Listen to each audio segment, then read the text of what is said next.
Kwentuhan tayo. Ayun, pero wala mo po. I want to throw the first question. We have a question from Philippine. Yes, sir. Hello, maganda. Hi, sir. The Manila Bulig. Sa Manila. Okay, Direk, in what way were you inspired to shoot this series? Siguro siguro yung what inspired me is to make it our own. Kasi syempre marami nang nagawang adaptation sa Pilipinas.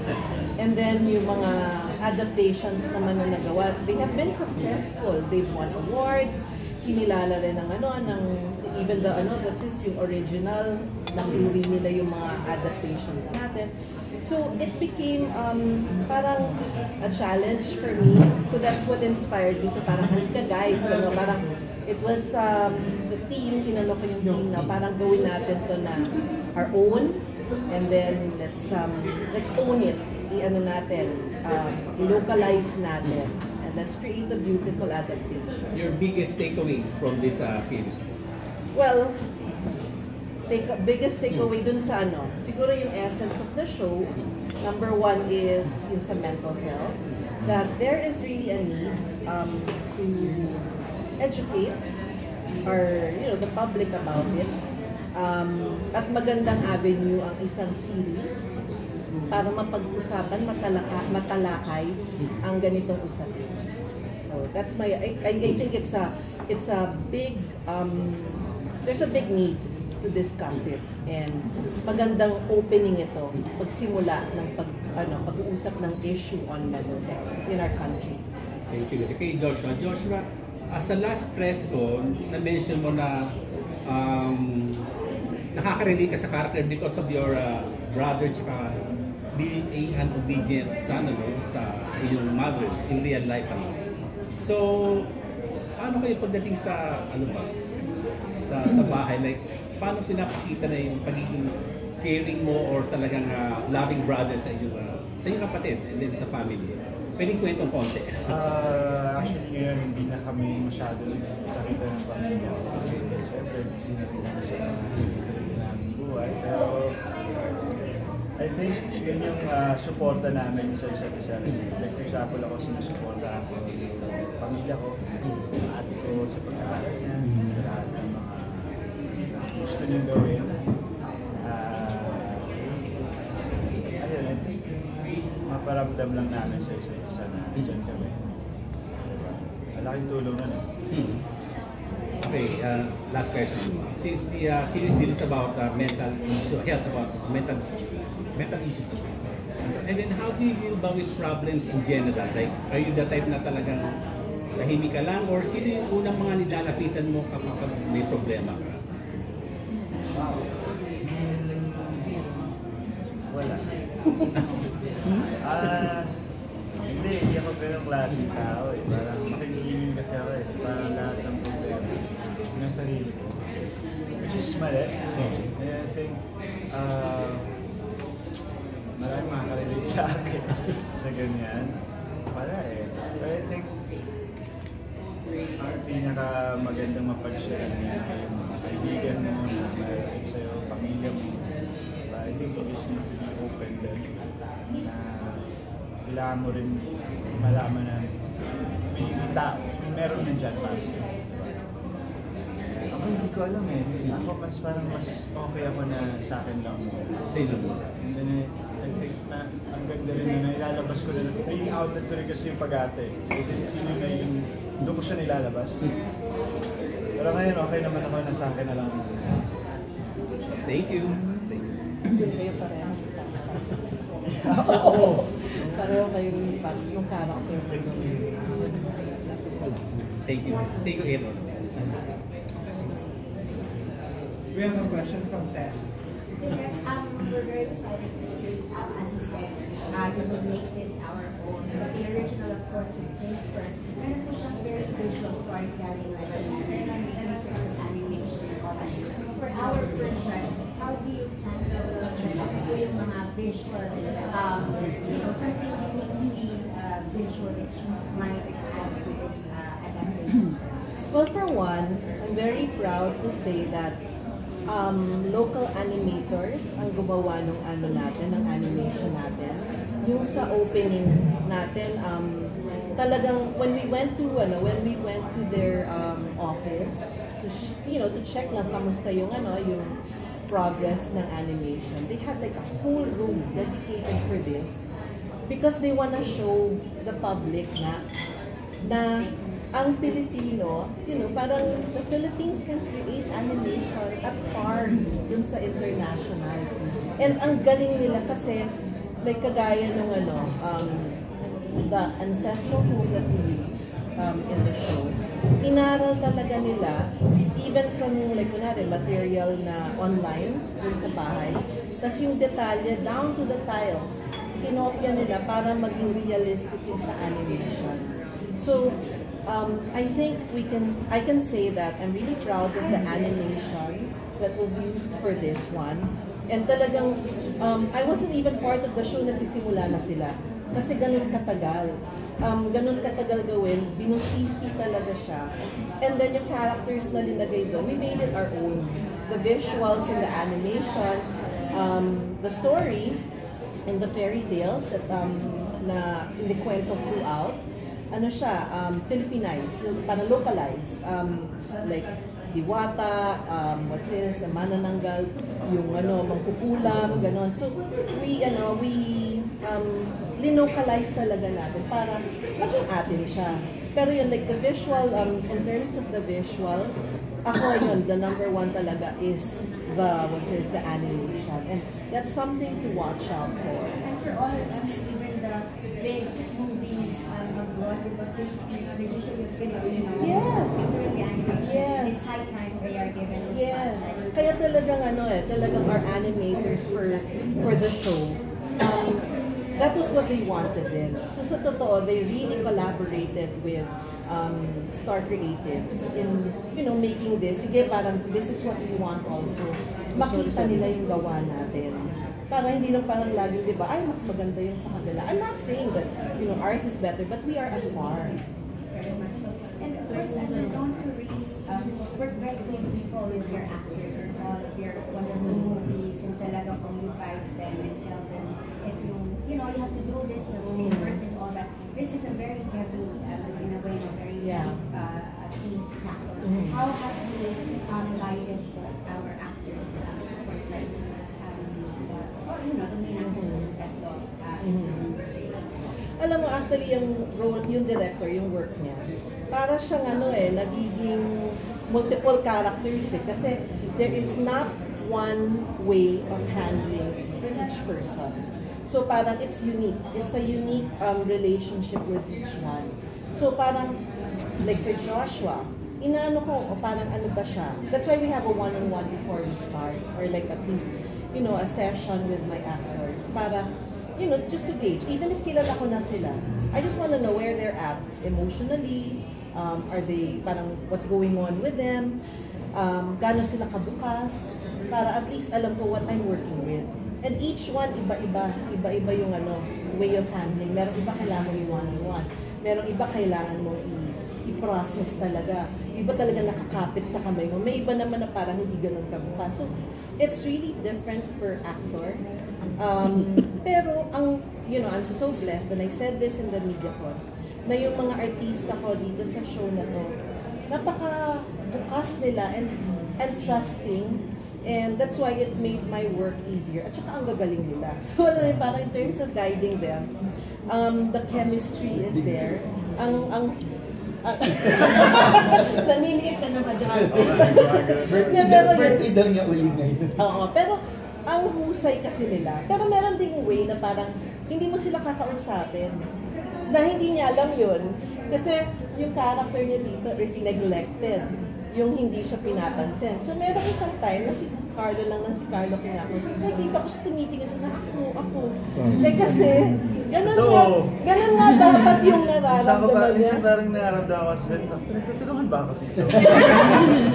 Pero yun, hindi ko kailangan sabihin sa iba na huwag natin Pero it's me making you feel that because it helps you get into the emotion of the scene. Left out. Bakit ako hindi? Bakit ako wala? Parang, and then there's that look of want, of need, parang gano'n. Diba? Nalala mo yung basta yun. Pero meron ganyan na parang depende sa tao, depende sa character. So, it was such a, yun lang, masaya yung naging experience with my actors in this show. Kasi nga parang ang complex ng characters nila. Nakakaano rin, parang ako, oh my gosh, ang dami nilang characters, lahat sila, iba-iba. Pero, because ang gagaling nga nila, it was easier for me to, to help them, to guide them. So, hindi na kailangan magtampo ni Joshua na hindi mo siya pinapansin. May dahilan, reason may pala. dahilan. Pero kahit ganun naramdaman ko, feeling ko naman may dahilan. It's working. Gumagana sa akin na napapalabas naman. Siguro naman. Oo naman. Oo naman. Joshua, for you naman, how's that? I've read that, you were looking forward talaga when you were working number one also besides Direct and Curtis. Can you describe, let us know lang what happened when nag-meet kayo, yung mga, when you first had to work together, how did that happen? Siyempre nandun yung nahihiya ako, of course. Pero parang sabi ko, hindi, enjoy ko yung journey na to. Diba? Pag ganito yung hiya, may open ako kasi parang enjoy ako eh. Nag-enjoy ako ka-work siya. Wala akong masabi. Ako,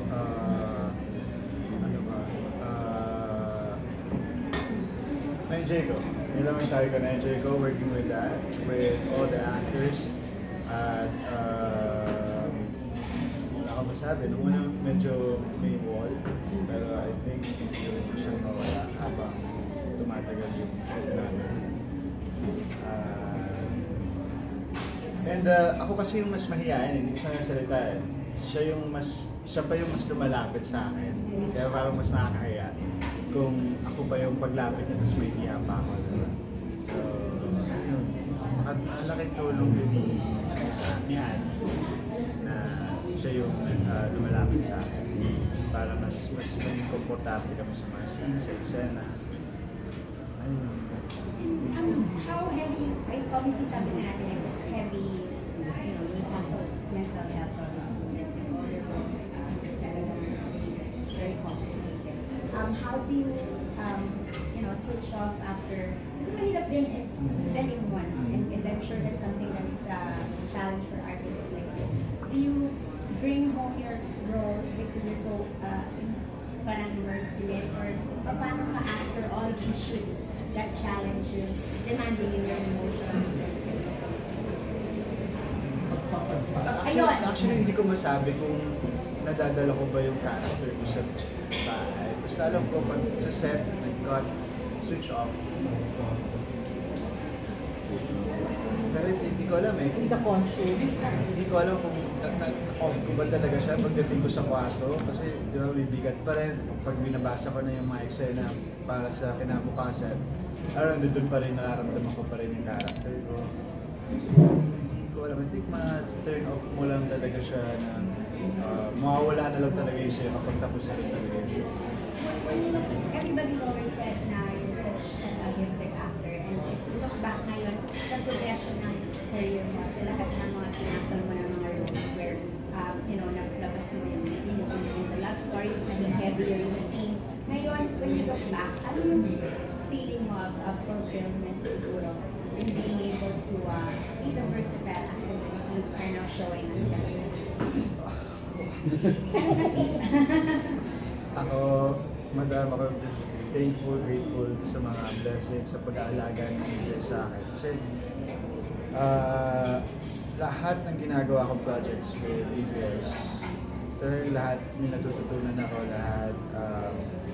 lahat tawag dito, parang may natututunan ako. Yes, napupush ako sa limit ko, diba? Para mas galingan ko pa sa mga susunod na projects. Ayun, I'm just grateful sa posisyon ko ngayon, kung nasan ako ngayon, sa mga taong sa paligid ko. Yeah. Very excited to see you. Thank you.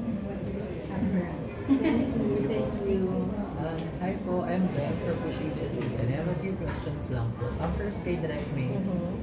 If I'm not mistaken, this is your first time po na you're doing Philippine adaptation of Yes. any material. Yes.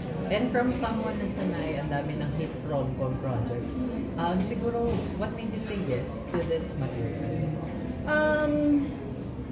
Well, number one is Star Creatives. Number two, my actors. Number three, the challenge. I'm a K-drama fan and parang, okay, so paano to magiging katanggap-tanggap? That's one, na katanggap-tanggap, hindi lang katanggap-tanggap, mamahalin. Yun, that's what made me say yes. Kasi parang all those combined. Follow up lang po, K-drama fan po kayo. So, napanood niyo na po ba yung It's Okay before sa inyong may Yes. Truthfully, nung napanood ko siya, I just watched Crash Landing. So, tas hindi ko alam kung ano tungkol sa ng It's Okay.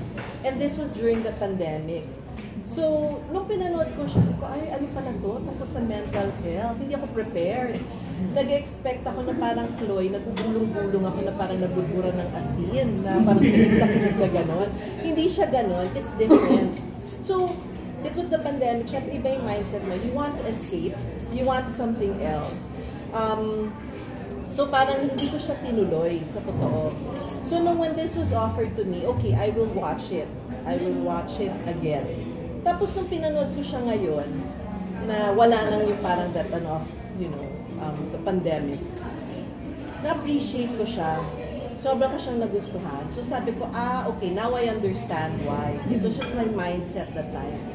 And of course, parang, syempre it's about mental health. But hindi siya yung tipong, ang bigat, mental health, ganon.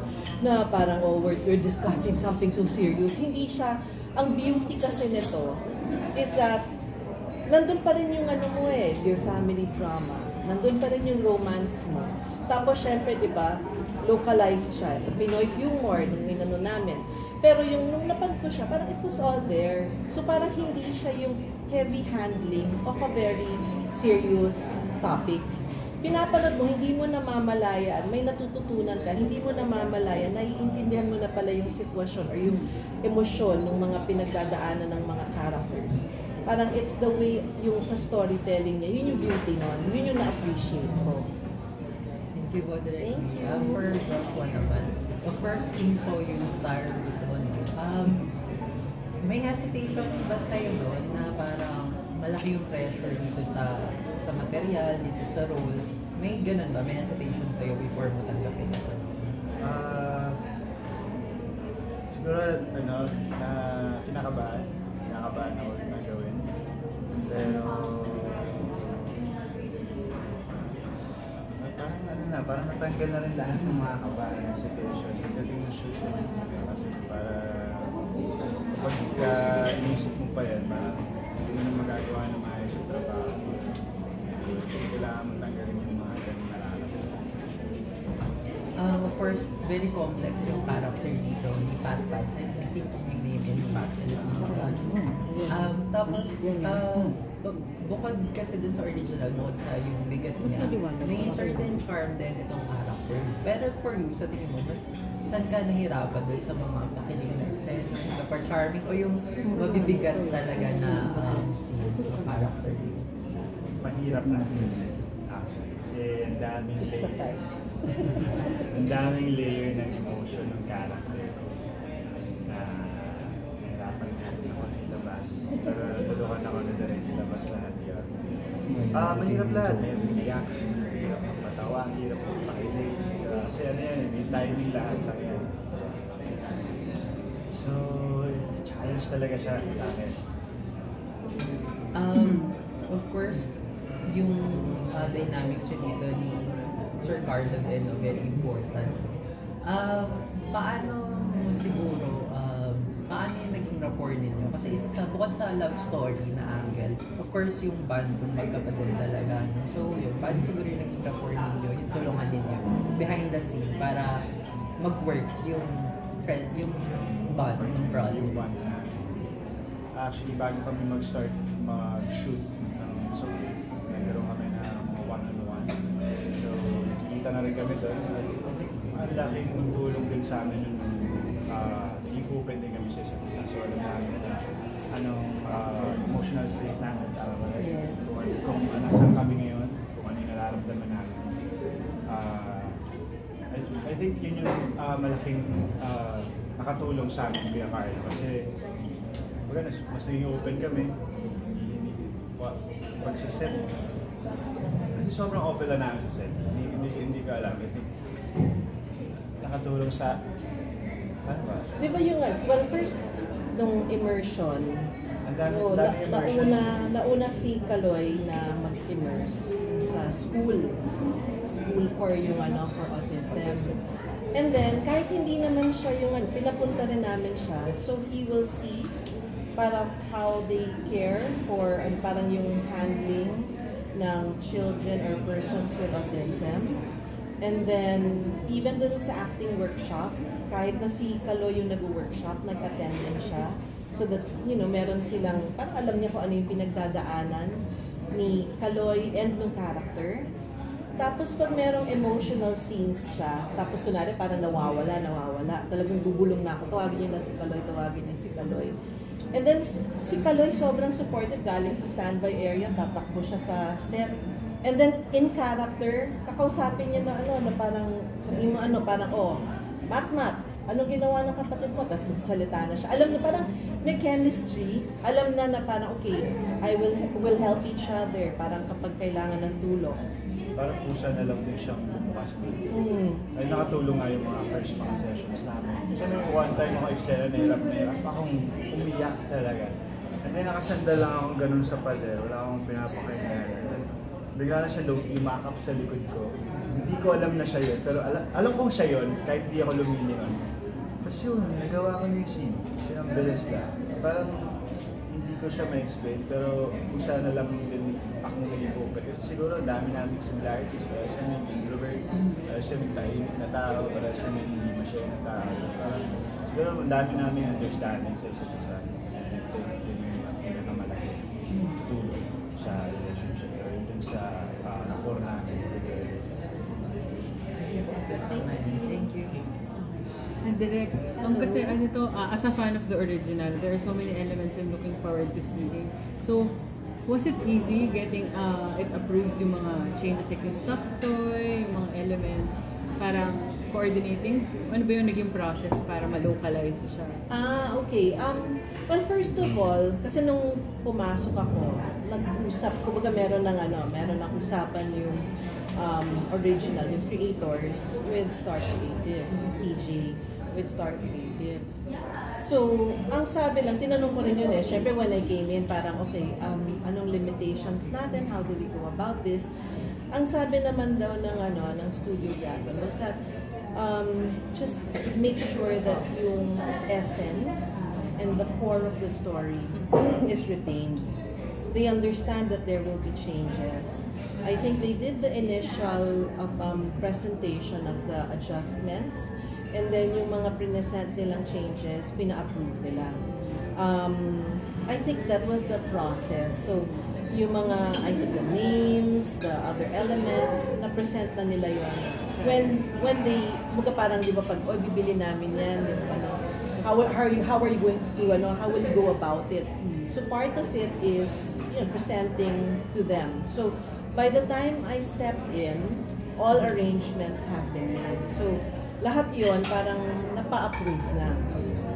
And direct, it's very interesting na parang effective kasi hindi niya namalayan na may ina-apply kang technique. Is there a name to that parang directing technique na ginawa mo? Or did you develop that? Well, I guess that's like being. Parang ganon. Pero ano siya I guess it's like being.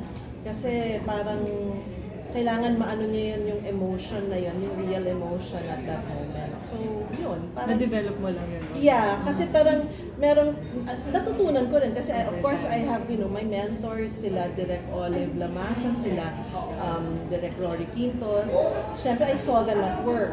So, may mga techniques akong natutunan from them, how they applied it nung una kila Piolo, kila Christine Hermoso. Ganun pala yun.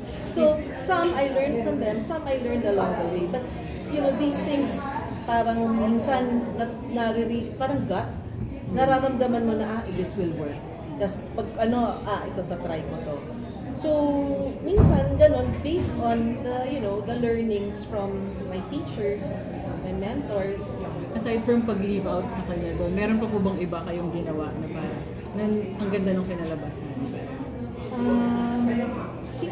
Well, this one naman, I think this is more Meisner. Yung naman, yung talking to them as their characters. So like for example, si Kaloy, pagtungtong niya sa set, the minute na he steps on set, ganyan, nakikita mo na pumapasok na siya. Susundutan mo yon. I call him by his character name. And then I talk to him like how I would talk to like a person with autism, Mat. Yung parang hindi yung parang Kaloy, hindi ganon. Parang hindi sila, para sundan mo yung proseso nila. And that's why I join in their workshops so that I know what will work. What is being used doon. So, part yun ng proseso, part yun ng trabaho ko bilang director. So, parang, that works for him. Nakita ko yun, it's effective. So, parang, mat, ganyan. So, I talk to him like his character. Siya rin naman, pero parang, that's an example also. Thank you po. Thank you. Direct tanong ko lang po, dun sa original kasi parang very mature yung role ng dalawang characters, si Anne saka si Joshua, di ba? Parang may mga intimate scenes sila dun di ba? Kissing scene, may abangan din ba dito? Oo. Oo, hindi naman pwedeng ma-delete yun dahil part yun kasi ng kwento. At hindi naman kumbaga for the sake of magkaroon lang ng intimate scenes. There's a lot of that iconic scene, di ba? Oo, so parang... Isa yun sa mga iconic scenes. Oo, so parang part yun. Tapos nun, syempre kasi like ako sanay akong makatrabaho ko love team na bawal mag-kiss. So parang, syempre di ba ngayon parang I'm working with actors na parang hindi na sila yung may love team, ganyan. Nakakatuwa yung proseso in doing intimate scenes or like scenes na parang romantic na hindi love team. Kasi nakikita mo yung, nakikita mo na hindi, kumbaga it's skill. Kasi how do you bring it out? Paano yung tingin mo sa kanya, na hindi ka naman yun maintindihan, kasi syempre pag mag-boyfriend, that's easy, titingnan mo, alam mo na, meron ka lang di ba, because you have, meron kayong connection talaga romantically. Pero yung yung parang dun lumalabas, yung galing nila as actors, kasi mapapalabas mo na yung tingin, may attraction, yung tingin, pero it's acting. Kasi nga, mahusay silang mga artista. Kaya nga nakakatuwa. Kasi parang, okay, this is different than for me.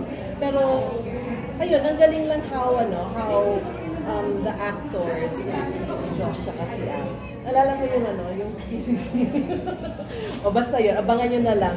Pero parang, paano natin ito gagawin, ganyan. Yung, alam mo na it was choreographed, alam mo na pinag-usapan, linok, ganyan. Pero, alam mo that the eyes are there emotionally because they are excellent actors.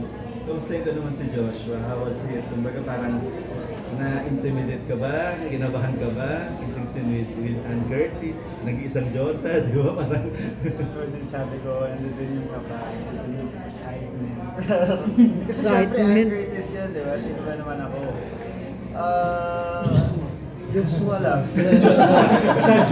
Diyosa. Enjoy ko lang every moment na nasa set ako ni Direk. Every moment. I sang out siya, ay si Ann, nagano siya pag nalato siya, si Kuya Carlo, na-enjoy ko lang lahat moments ko, all the actors,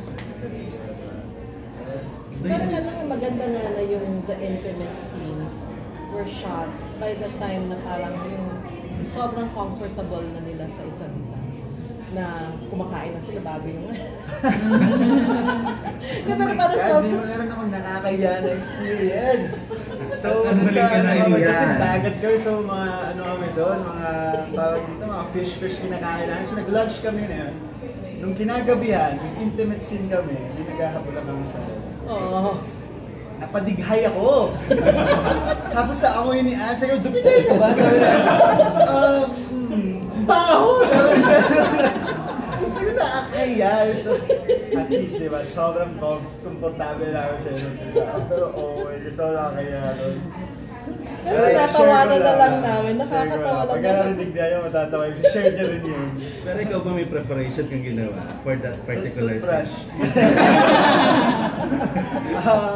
Pero yung dighay na yun, hindi yun during that ano. Just Kasi before nag-rehearse kami noon. blocking Oo, yata. pagkatapos ng blocking, nag-rehearse tayo direct. Tapos napalighay ako. Nagulat, wala na lang. Kasi hindi ko mapigilan eh. Pag umalis ako, nag-shoot kami. Tsaka bigla yun eh. Oo. Tawag ng ano yun eh. Hinipan ko pang gano'n, pero naamoy pa rin. Bakit na ba yung tulingan? Tulingan ba yung ulam? May bagoong ka pa yata kinahin. May bagoong ka rin eh. So, patalo, alurado. Pero comfortable na. Diba? Yeah, so, natutuwa nga ako yung mga pahuling eksena na ginagawa na pag kami mga scenes kami na usap lang. Natutuwa ako pagka parang hindi na namin masyado no-overtake yung scene. Parang kusa na lang lumalabas yung emotions namin. Diba, direct? Nagbibigayan kasi nararamdaman nila eh. Yun nga Kasi yung... yung una parang kabahan pa eh, diba? Tapos ang dami pa namin throw lines. So, masasabi ko kami yung pinakamaraming throw lines sa lahat. Kahit hindi pa on the set, nag-throw lines lang kami. Hindi pa kukunan, throw lines lang kami. Tapos ngayon parang nung padulo na, nung patapos na yung shoot namin, sobrang normal na lang ng mga scenes. No? Ramdam nyo na kasi talaga, pasok na kayo. Mas madali ba i-direct yung love team kesa yung hindi love yung sa mga ganung eksena in your part? I can't say mas madali. I think it really depends on the actors. Magkaiba because, syempre yung pag-love team, usually naman, marami na silang nagawa together. So minsan meron na yan parang, di ba, parang may chemistry na sila, ganito gagawin ko. Yung parang sila nag-uusap na, meron na silang kilos. Pag hindi, alam mong may, yun nga, may kapaan portion pa, parang paano ba, how do we go about this? So, magkaiba. I wouldn't say mas mahirap or mas madali. It really depends on the professionalism, yung level ng skill ng artista, tsaka yung pagkabukas, pagka-open nila to, you know, how to accept the other, the co-actor, kung paano sila mag-work together. Hindi ka nahirapan to-work on yung chemistry nila together? Hindi naman. Kasi, sanay gumawa ng love stories yung dalawa. So, kumbaga parang may learnings na sila from past projects. And then yung in terms of, okay, what do we do? I think what's important is, they know their characters, they know their, yung kwento, alam nila ano yung intention of the scene, alam nila yung pinanggagalingan nila, pinapasok nila yun. I think yun talaga yung key doon. Thank you, Direk. Thank you, Joshua. Taligay sharing. Lagot kaya ng ano mo. Ito yung title. Yun ang title. Parang tulong airline. Tinigay. Dinikaya. Nasa tuloy. Yan. Ito ang naghahain ng sinaing na tulingan, Albert Avellino. Ikaw pala yan eh. Hey, mabuhay. Congrats in advance. Direk, how was it, how was your involvement in terms of the location for this series? Kasi di ba parang isa din sa mga napag-usapan, which added to the marketing for this series, yung mga locations ninyo, and then yung exposure ng locals with your stuff. Yeah. Well, first I have to give credit to our business unit head, si Des, kasi it's her vision na yung shows niya ay present ng new locations.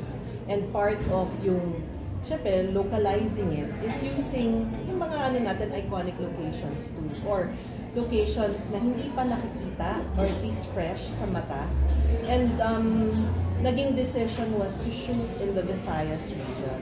Kasi ang naging doon, primary, parang catalyst ng choice doon ay yung ancestral homes. Na alam naman natin na sa Negros, maraming ancestral homes. And then pa sa kwento, isolated yung ancestral home. So we found the perfect location for it. And all else followed. Tapos naghanap talaga ng mga locations that will, be fitting for the scenes.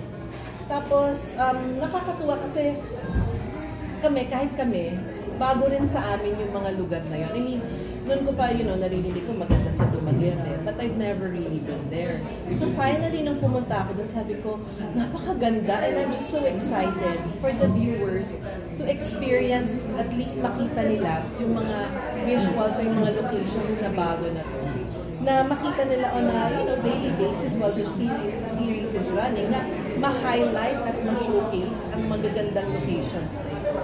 Parang nakaka-excite na meron kaming masya-share na bago pagdating sa mga papakita namin locations. So, ano siya, in terms of my participation, so may mga initial na napili, but then, sinundan naman namin yun in terms of looking pa for more na may dadagdag doon. So, while we're in Dumaguete, ito yung mga hinahanap pa namin. So, meron kaming mga, na-shoot din kami sa Siquijor, tapos we also, talagang alam mo, sinuyod din namin yung area to show the best areas of, the best spots.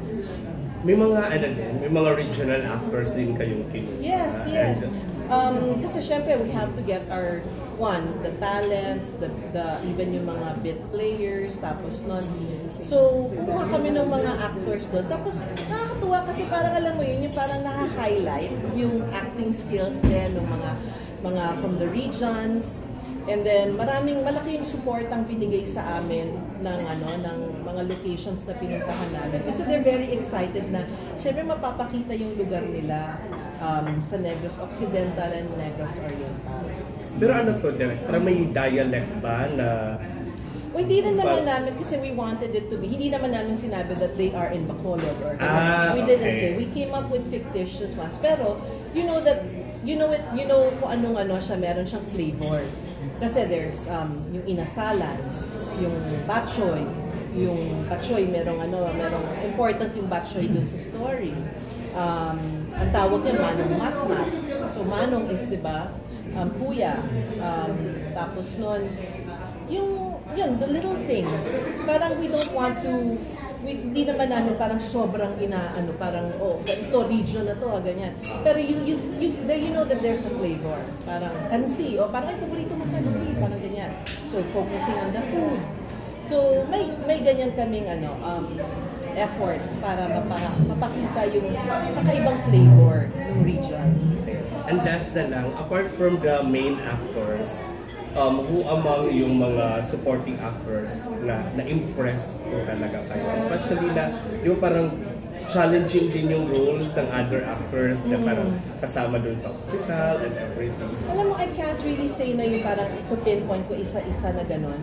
Basta all I know is that nung mag-shoot kami dun sa OK Hospital, at dumarating lahat ng cast namin kasi may all-star cast scene kami, and they were all walking in. Isidro, Marisa Lanza, Kuya Bodji, si Alora, lahat sila Bianca, Luisa Buel, nagpapasukan na silang gano'n. Sabi ko, parang, doon ko parang visually to see them and in their costumes, ganyan, and the location, naramdaman ko, sabi ko, grabe, ang swerte namin sa sila Ana Santos, lahat sila, parang kasi lahat sila, ang huhusay. So talagang parang sabi ko nga ang galing, kasi nga, ang hirap mag-shoot on location. Tsaka syempre ngayon, di ba, parang we have lesser hours when we shoot. So kailangan talaga, mahusay, parang talagang, hello, let's go, 100% ka. Lahat sila talaga na-impress ako. Tsaka everyone worked hard. Alam ko, it sounds so cliche, pero yun nga, nasabi naman ni Direk Momot dun sa media ko namin na talaga na-challenge din siya. So, yung role niya, doktor eh. So, parang his lines are important na may medical terms and all. So, makita mo that everyone really, brought their A game. Everyone worked hard and then talaga nag-deliver sila lahat. So, talaga, ang galing nung casting at ang galing nilang lahat. Thank you, Direk. Okay, we are down to our last Uy, two magtutanong questions. po ko, Josh. Okay. Sorry. Okay. Patanong lang. Ayan. Hi, Josh. Ayan. Hello. Question ko lang, konti lang. Ano yung tag dito? Kasi nung pandemic talaga, syempre kung meron mang pinaka-heartthrob nung pandemic, isa yung character sa series na to, ng K-drama na to. Ganyan. Anong pressure for you to live up with that image na ng mga pandemic people have been rooting? Alam mo, hindi maiwasan mo compare talaga. Pero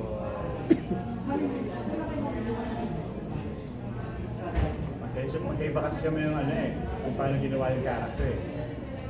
I think doon ko na lang puposisyon yung sarili ko. Diba? Kasi hindi ko malalampasan or matapantayan yung pagkakabuo niya dun sa role niya. Pero I tried my best direct na gawin yung sarili ko kung paano ko gagawin si Patrick Gonzalez. Ayun. Pero syempre, hindi natin maiwasan ko compare talaga lalo pag nag-start.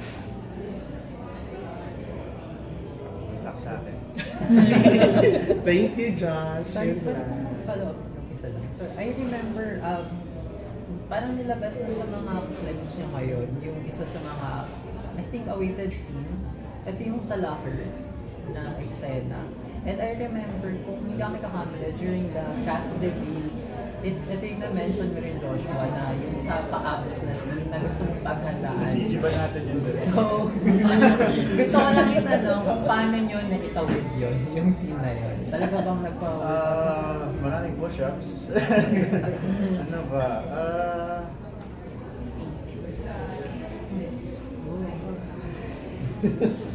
Kung ano na lang, hindi eh. Kasi wala talaga abs na. Walang abs na. Wala. I mean, hindi. Isa lang yung naka-attend. Parang ang feeling ko kasi yung abs ni KSJ ay taon. So parang taon nahirapan tayo. Taon yung kanya para magkaroon siya ng ganun. Pero parang nag-work naman, pero I think kasi hindi naman yung para sa iba, of course, abs yun, di ba? Directly scene. Pero yung scene naman, iba naman yung sinabi. Iba naman yung yung point naman ng scene, it's not just the abs. Parang kapag it's not all about the abs. Parang yung first na halos kinukulit, yun yung mga early days na kinukulit ako ni Yan. Yes. Wala, ginawa ko na lang yung scene kahit na umagsan yung limang abs. Isa namang pumasok. Isang pumasok. So, tinabigay ko lang yung sa camera. Sa yung camera direct. Tapos tinigasan ko na lang yun. Ayun, naitawid naman. Yan yung ako. Okay, last question. Kay Joshua na lang. Joshua, kasi nasabi mo kanina na ina-expect mo na mako-compare kayo ng lead actor nito, It's Okay.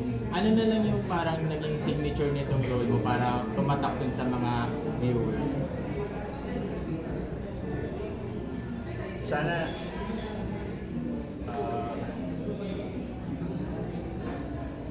alam ko marami makaka-relate sa kasi yung character is very hardworking. And tayong mga Pilipino, kilala tayo sa pagiging hardworking. So I think marami makaka-relate sana, well hindi lang ako, but for everyone, sana this show ay kasi this show is about healing, it's about pagpapatawad, diba? It's about love. So sana lang hindi lang sa character ko, but kaya ko at sana ay malaki yung maging impact ng show namin sa lahat. Thank you. And last na lang po kay Direk May. Direk May, ito po bang Philippine adaptation? Meron po ba kayong tinarget na specific audience o para sa masa po? No, it's for everyone. It's for everyone. To those who have seen it, meron kaming mga in-adjust na pinaalam dun sa creators just so hindi kumbaga maging as, parang kasi you can do a cheat, at panoorin mo na yung original para alam mo na yung kwento. So may mga tweak just so it's not going to be predictable. Just so you don't know exactly kung ano yung mangyayari. May mga adjustments na gano'n. for the new ones, syempre yung like what I said in the MediaCon, parang kumbaga yung flavor niya mas Filipino. So that's why I would say it's for everybody. For the ones na hindi pa ito napanood, ano siya, parang may appeal din siya na makikita mo yung what makes our shows a hit, and kung ano yung may bago rin kaming pinapresent, like the animation, yung mga ganon, na visuals, new locations, and also I think it's really for everyone. Paano niyo po direct na ipasok yung usapin ng mental health kung ang audience po natin ay yung masa, and karamihan po sa kanila parang hindi pa ganong open sa usapin nila? Yung characters. Kasi parang yung tsaka yung pinagdadaanan ng characters. Like, for example, yung may autism, meron tayo dong an example. Pwede pala silang functioning. Pwede pala silang magtrabaho. Hindi pala lahat, parang pag kunwari nababrand na sila na, they can't function, they can't work. Hindi, pwede silang mag-function, they are talented, ganyan. Also, yung papakita doon, yung mga, paano sila tinatanggap ng iba, kinukutsa, masama, parang mababa ang tingin. And if you're watching it, the situations will be familiar. Familiar sa everyday na nangyayari. So, hindi siya yung parang lecture na parang, tungkol ito sa mental health, ito po ang nangyayari. Hindi ganun. So, parang, ganun pala yun. Yung parang nangyayari pala sa kanya, PTSD pala yun. Yung nangyayari ganun. Pero hindi mo siya pinapaliwanag in a very intellectual way. Real life and parang normal situations na they are everyday characters na pag pinanood mo, may isip mo, parang ganyan yung kapitbahay ko parang ganyan yung kaklase ko at baka yan ang pinagdadaanan niya. It's awareness that we are trying to show, and also empathy, tsaka yung parang magkaroon ka ng parang maintindihan mo, at saka sana parang mas may compassion. Yun. So, the situations are everyday situations, and there are characters that are very relatable and very real. Hindi sila yung parang, bago or parang ganyan. Thank you. Direct, any last message, invitation? First of all, sa lahat ng nanonood online and to everyone who's here, thank you po. Maraming salamat. Maulan, mabagyo, pero nandito po kayo. Thank you so much for coming.